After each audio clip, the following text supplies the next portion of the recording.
Raphaël, on va commencer par toi encore, pas par vous. Je le connais.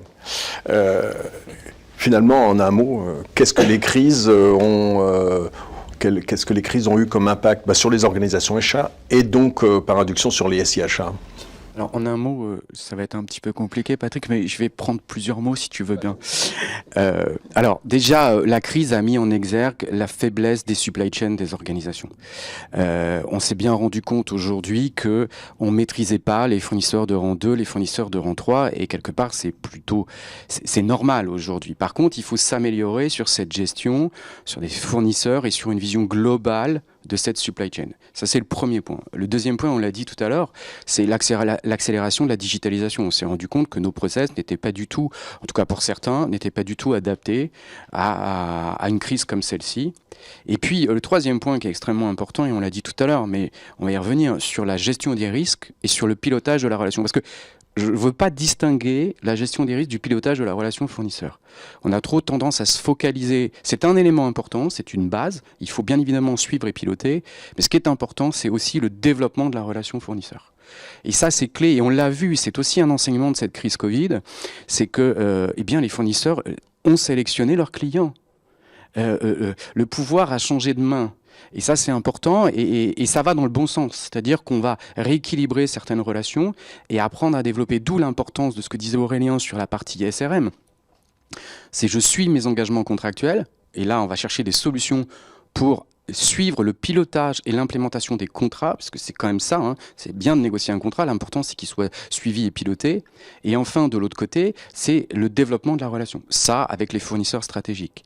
Après, sur la partie, je dirais, achat de classe C, bien évidemment, l'objectif c'est d'y passer le moins de temps possible et d'apporter du service aux utilisateurs. C'est ça qui est important aussi, c'est de leur permettre, par biais d'une délégation, une délégation avec contrôle, de travailler sur ça. Donc ça, c'est important. Je pense que c'est les gros enseignements de la crise aujourd'hui et c'est là-dessus que les directions achats ont vraiment travaillé toutes d'arrache-pied. Elles ont beaucoup souffert pendant la crise. Elles ont travaillé sur des PRA. Elles ont trouvé sur de l'approvisionnement. C'était important.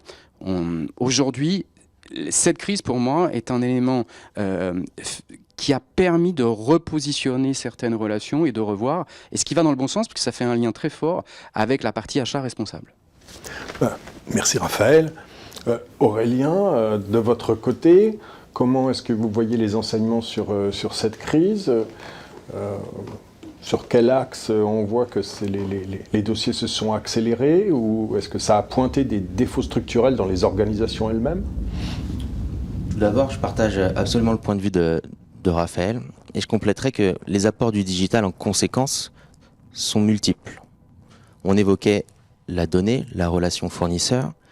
Eh bien, déjà la rapidité d'accès à l'information structurée issue des données en interne de l'entreprise, des multiples ERP, des relations qu'on a avec les fournisseurs, mais aussi externes, avec des éditeurs de données cette fois-ci, qui vont permettre une exploitation plus directe de l'information à disposition et une confiance dans la donnée disponible, mais aussi une connaissance plus précise de son panel fournisseur, que ce soit le fournisseur titulaire, rang 1, rang 2 et ainsi de suite, mais qui dit panel fournisseur aussi de son exposition au risque. Et là, c'est l'un des points clés sur lequel il y a une forte accélération sur ces dernières années, ces derniers mois, pour connaître son panel et l'exposition au risque pour pouvoir être en mesure d'anticiper et de réagir. Mais aussi davantage de mise en place de processus de qualification des fournisseurs avec une approche famille, voire sectorielle. Ça, c'est autant d'éléments vraiment clés qu'on a vus. Tout cela pourquoi? Pour accélérer et favoriser la prise de décision. Pour exploiter les données, parce que l'acheteur restera toujours acheteur, il restera maître de son processus, mais il faut lui fournir les inputs, les informations nécessaires pour pouvoir mener à bien sa mission. Donc voilà un peu ce qu'on constate, nous, de notre côté, ce renforcement de l'information et de son exploitation. Audrey, est-ce que vous avez, vous, de votre côté, constaté des évolutions dans le comportement ou les demandes de vos prospects ou clients dans votre marché, de la place de marché? Oui, tout à fait. Déjà, l'essence même de la place de marché B2B permet de réduire les risques et de sécuriser les approvisionnements. Pourquoi? Parce que sur une place de marché, vous avez une multitude de choix. une multitude de fournisseurs qui vont proposer des produits avec des prix qui s'autorégulent en fonction de l'offre et de la demande. Donc ça permet de réduire les risques et de sécuriser les approvisionnements. Les utilisateurs ont plus d'informations. Par exemple, ils ont des informations sur les prix, sur les produits, ils ont l'affichage des stocks, les délais de livraison. Et donc toutes ces informations vont faire gagner du temps aux utilisateurs dans la sélection des produits et des fournisseurs et dans le suivi aussi des achats indirects, par exemple, puisqu'il y a un service client qui va pouvoir suivre les litiges. Et on remarque une autre tendance aussi, c'est un besoin de prix plus dynamique. Aujourd'hui, par exemple, les contrats cadres ne fonctionnent plus comme avant. Avant, les directions achats négociaient un contrat cadre sur 1 an ou plusieurs années. Aujourd'hui, en fonction des achats, s'ils sont directs ou indirects, les contrats cadres peuvent durer quelques semaines ou quelques mois. Donc il est important d'avoir des prix plus dynamiques. Et en ce sens, nous permettons ce dynamisme avec à la fois une place de marché et des prix qui s'autorégulent, des prix publics qui s'autorégulent en fonction de l'offre et de la demande, et l'hébergement des catalogues, des fournisseurs, des contrats cadres de nos clients. D'accord. Mais Jean-David, j'entends tout à l'heure Raphaël, par exemple, qui nous dit c'est une relation avec les fournisseurs qu'il ne faut pas oublier et qui participe à cette digitalisation. Ensuite, on entend il s'agit de faire des plans de gestion du changement à l'intérieur de l'entreprise. Est-ce que on entend aussi qu'il s'agit de processus métiers et puis leur digitalisation. Est-ce que nos outils pourront rêver à un moment donné à créer des communautés, même au-delà de l'entreprise elle-même, avec les fournisseurs ou les acheteurs, pour progresser tous ensemble ? Alors clairement oui, et clairement c'est quelque chose sur lequel pas mal d'éditeurs, y compris Coupa, on met particulièrement l'accent là-dessus. Donc en fait, j'allais dire, il y a 3 communautés. La première communauté, c'est la communauté de partenaires. Donc, on en a parlé tout à l'heure avec Audrey. Et typiquement, ce genre d'outils desquels on se rapproche pour être capable justement d'offrir une offre étendue à nos clients sans pour autant nous investir dans des choses qui ne sont pas forcément notre cœur de métier, parce qu'une fois de plus, on ne peut pas être bon partout. Le deuxième type de communauté sur lequel on travaille beaucoup, c'est la communauté client. C'est-à-dire qu'en fait, on a en tant qu'éditeur SaaS, côté Coupa, on a une position assez privilégiée. Tout à l'heure, Raphaël parlait des données qui issues de plusieurs systèmes. Le fait d'avoir un mono-outil qui est capable de couvrir un panel assez large d'applications, ça nous permet, nous, d'avoir un volume consolidé de dépenses qui passent dans nos outils. En ce moment, une des grosses problématiques côté acheteur, c'est dire comment je suis capable de me benchmarker, comment je sais si je suis bon, comment je sais ce que les autres font. Et bon, les acheteurs, déjà, il y a le spot est sur eux et tout le monde les regarde en ce moment parce que c'est devenu une fonction très très stratégique vu le contexte qu'on vit en ce moment.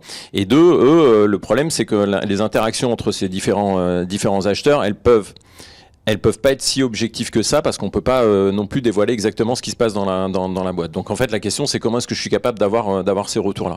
Et donc typiquement dans l'offre Coupa, on a en gros 3000 milliards de dépenses de nos clients, et donc des dépenses faites auprès de fournisseurs qui transitent par la plateforme, qui ont l'avantage d'être homogènes puisque c'est une unique ligne de code parce qu'on est en mode SaaS.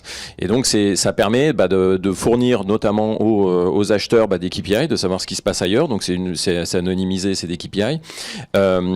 Ça permet aussi on a des forums qui permettent d'échanger, donc sur des bonnes pratiques de contrat, de comment contractualiser sur certaines catégories achats, des choses comme ça. Donc effectivement, on anime une communauté client qui est assez forte. Et comme je le disais tout à l'heure, on a 50% des innovations produits qu'on fournit dans nos versions qui viennent de nos clients. Donc c'est pas en interne où on imagine des choses géniales, c'est nos clients qui nous disent c'est ça qu'il nous faudrait. Et notamment ce type de communauté permet de savoir quelles sont les grandes tendances vers lesquels nos clients ont envie de se tourner.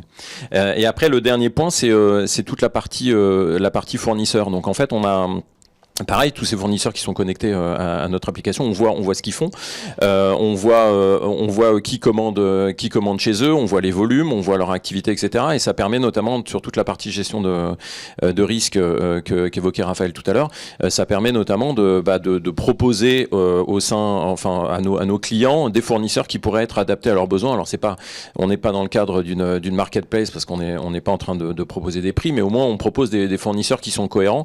Et pour faire le lien avec le sujet qu'on va aborder après sur la partie ESG, ça permet aussi de voir quels sont les fournisseurs qui tiennent la route en termes de critères ESG. Donc c'est effectivement des communautés qui existent déjà plus ou moins développées. Je vais me permettre quand même d'interpeller Aurélien et puis ensuite Raphaël sur la même question. C'est moi, les derniers dossiers que j'ai vus, je trouve après ces histoires de pandémie où on mettait tout le monde à la maison, c'était surtout sur l'account payable, sur la compta fournisseur, sur le fait que la compta n'était plus au bureau, donc ça mettait une grosse pagaille. Et moi, j'avais l'impression que le source to pay, il était très procure to pay, voire très invoice to pay. Et que le reste des sujets étaient presque, on les achète avec. C'est moi qui grossis le trait ou... Alors, question pertinente, réponse délicate. Néanmoins, nous, ce qu'on a constaté, c'est que pleinement conscients des impacts sur la trésor de leurs fournisseurs, de la nécessité de maintenir les délais de paiement, voire de les accélérer, je préfère souligner des initiatives qui ont été menées par des grands acteurs, notamment dans le secteur public, pour assurer le paiement en temps et en heure, voire même en amont, pour que leurs fournisseurs, leur écosystème, soient toujours là après la crise. Et cette notion de comment devenir aussi le client préféré de mes fournisseurs, et donc un changement de paradigme, a eu un rôle à jouer là-dedans. Donc nous, on a plutôt constaté, je préfère souligner ces initiatives-là, pour se dire, on se met en œuvre, ok, c'est quelque chose qui est totalement nouveau, on subit tous la situation, mais il faut qu'on pense à notre écosystème et à nos fournisseurs, pour que, grâce au système en place, aux solutions digitales en place, on maintienne ces délais de paiement, voire on les accélère. En fait, Raphaël reprend ce que vous disiez tout à l'heure sur être le meilleur client du fournisseur, c'est-à-dire finalement la partie compta fournisseur qui était très, disons à un moment donné, un peu écartée par les directions des achats, c'est une part essentielle aussi de la relation avec le fournisseur, donc ça doit être traité par toute la communauté. Alors, plusieurs points. Le médiateur de l'État tient un indicateur. Post-Covid, on est passé de 16 jours de retard à 13 jours de retard. Donc il y a quand même une évolution de 3 jours, c'est pas neutre globalement. Donc il y a un effort qui a été fait et on avance sur ce point-là. C'est lié à plein de sujets. C'est lié, je le rappelle, à la crise Covid, mais c'est lié aussi aux démarches achats responsables, puisque payer son fournisseur est un des premiers critères, correctement, est un des premiers critères dans une démarche achat responsable. Ensuite, la fonction finance, c'est elle qui définit les règles de paiement.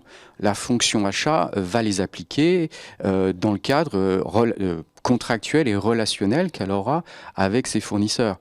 Donc j'ai envie de dire, oui, il a fallu faire un certain nombre de choses durant cette crise Covid. Ça a eu des effets positifs, il faut encore aller plus loin. Mais pour répondre à votre question, Patrick, c'est la première brique, payer son fournisseur. Passer une commande et payer son fournisseur, c'est les 2 premières briques aujourd'hui. Donc oui, ça s'est accéléré, mais ça dépend là encore du niveau de maturité. Il y a des entreprises qui étaient en retard et qui ont accéléré sur ces points-là. Forcé de le faire par rapport à ce que j'ai dit sur la relation fournisseur et la difficulté d'approvisionner.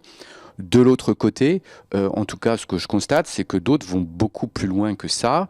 Et en effet, si on prend juste ce point-là, moi j'ai vu pendant la crise des clients qui avaient même passé des commandes et payé des commandes avance de phase sans avoir livré, pour s'assurer que justement quand ça va redémarrer, d'abord que son fournisseur reste là et bien présent, et ça c'est important, et je trouve que ça c'est vraiment à mettre en avant. Et de l'autre côté, s'assurer qu'à T0, il pourra redémarrer. Et ça, quand c'était possible, c'est un élément important. Et il y a un autre point que vous n'avez pas adressé, Patrick, et que je voudrais quand même qu'on échange, c'est la notion de performance. On a parlé de solutions, de gagner du temps, etc. Les directions achats, avant Covid, étaient déjà extrêmement sensibilisées sur la notion de performance. Elles le sont encore plus post-Covid et encore plus aujourd'hui. Il ne faut pas oublier cette notion de performance. Et moi, je la distingue de 2 façons. La performance économique et la performance opérationnelle.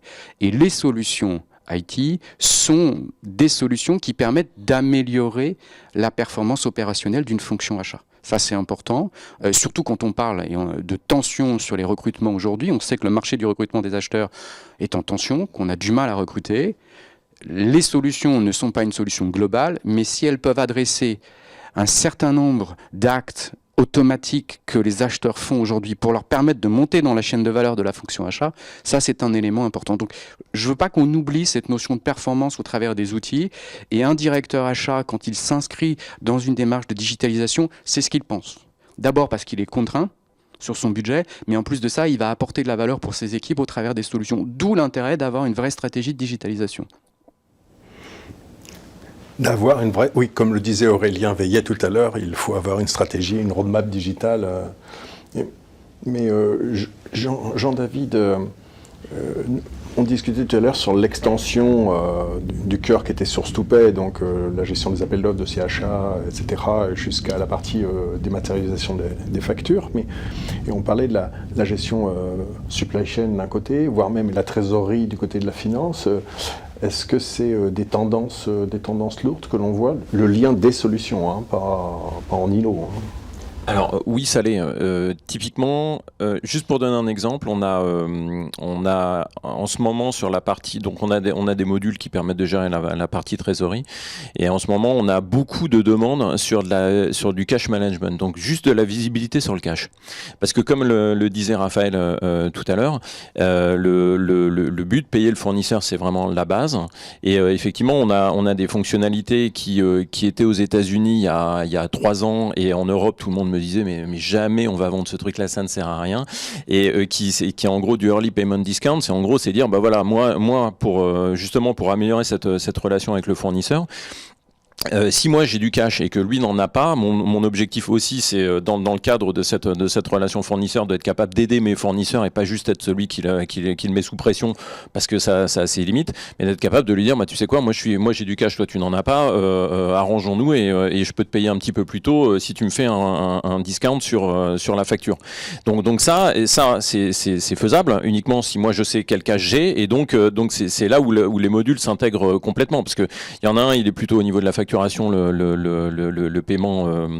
Le paiement avec rabais, et le deuxième, il est clairement au niveau de la trésorerie, puisque la visibilité sur le cash. Et c'est la même chose pour la partie supply chain. Ce qu'on gérait dans des modules de risque qui étaient vraiment associés plutôt sur de la composante engagement de dépenses P2P. Maintenant, cette notion de risque, elle est remontée niveau supply chain en disant il faut avoir de la visibilité sur les fournisseurs de rang 1, rang 2, etc. Parce qu'il y a un cadre légal qui est en train de s'installer sur tout ça. Donc clairement, la communication entre ces modules-là, ça a toujours été une problématique, mais elle est accentuée en ce moment sur l'autel de la visibilité un peu plus globale. D'accord. Audrey, pour finir ce thème-là, vous nous avez dit que les places de marché venaient au service des entreprises dans 2 cas, soit dans des PME ou grosses PME en direct en quelque sorte, puis dans les grandes entreprises où ils pouvaient se connecter, par exemple à Jean-David. Est-ce que la place de marché effectue aussi la partie paiement, donc facture, paiement, et donc est en jeu aussi dans cette partie de payer les fournisseurs dans les temps et ce genre de choses? Tout à fait. En fait, nous avons un modèle de créditeur unique. Voilà, donc notre place de marché, mais également peut-être d'autres. Ce qui permet aux fournisseurs de supporter le risque de l'acheteur. C'est-à-dire que si demain, l'acheteur a un défaut de paiement et ne peut pas payer sa facture en temps, la multitude d'acheteurs qui vont acheter sur la plateforme et vont payer la plateforme, vont payer Unite, eh bien, nous allons, c'est pas très clair, mais si vous voulez, on va supporter le risque de défaut et le défaut de paiement et payer le fournisseur à 30 jours pour lui permettre de ne pas avoir des défauts de paiement. Donc un changement, le changement que citait tout à l'heure Raphaël en disant qu'il fallait surtout le dire, c'est on a vu des entreprises qui ont payé leurs fournisseurs pour préserver des filières ou des fournisseurs. On voit des sociétés de place de marché qui, avec la même attitude, se portent caution en quelque sorte. Ouais, c'est très intéressant. Nous allons passer, puisque le temps tourne, nous allons passer à la troisième partie sur les enjeux bien connus et aussi mal connus, le RSE, le carbone, tous ces types de risques-là avec les solutions achats.